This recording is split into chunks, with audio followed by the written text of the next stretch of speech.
नमस्कार दोस्तों, स्वागत है हमारे एक नए एपिसोड में। तो दोस्तों, बीते दिनों हमने आप लोग को एक वीडियो बना के दी थी जिसमें हमने आप लोग को ये बताया था कि जो तुर्की है वो पैलेस्टाइन के अंदर अपनी सेना डिप्लॉय करने के लिए ओआईसी की मीटिंग से लेके हमास नाम के आतंकवादी संगठनों के टेबल पर हाथ पैर मार रहा है। और दोस्तों, इसी बीच जो तुर्की उसने ये ऐलान किया था कि हम जल्द से जल्द इसराइल के अंदर अपनी सेना भेजेंगे।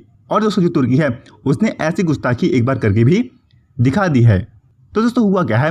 तो दोस्तों, हुआ यह है कि जो तुर्की है वो पीठ पीछे सीरिया रास्ते अपने बड़े बम और बड़ी मिसाइलों स्लैश जो फाइटर जेट है उनको रवाना किए थे। फिर उसके बाद जब इसराइल की खुफिया एजेंसी को यह पता लगा, तुरंत बयान जारी करते हुए कहा कि जो आज की तारीख में इसराइल की एयरफोर्स है उसके करीब दर्जनों लड़ाकू विमान घातक मिसाइल और घातक बम से लैस हवा में उड़ रहे हैं। अगर इसराइल के एटमॉस्फेयर में कोई तीसरे पक्ष का फाइटर एयरक्राफ्ट दिखेगा तो उसे बिना अलर्ट जारी किए बिना ही मार के गिरा दिया जाएगा।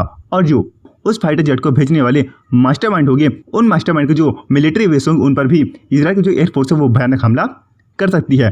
और दोस्तों, इसराइल की इस बयान को सुनकर जो तुर्की उसने तुरंत अपने फाइटर जेट को यह आदेश दिया कि आप तुरंत सीरिया मौजूद जो तुर्की एयर बेस है वहाँ पर तुरंत लैंड कीजिए, नहीं तो आपको कभी भी इजरायली एयरफोर्स द्वारा निशाना बनाया जा सकता है। फिर दोस्तों, उसके बाद जो तुर्की है उसने अपना बयान जारी करते हुए कहा कि जो तुर्की की वायुसेना है वो सीरिया के अंदर एक एयर एक्सरसाइज को अंजाम दे रही थी।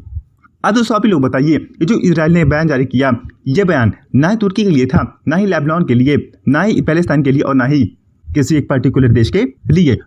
अब इसे से एक्सपोज हो जाता है कि जो तुर्की है वो इसराइल के ऊपर हमला करने के लिए जाने वाला था। लेकिन जो इसराइल ने चेतावनी जारी की इसके बाद जो तुर्की है उसने इसराइल की तरफ से अपना प्लान पूरी तरीके से बदल दिया।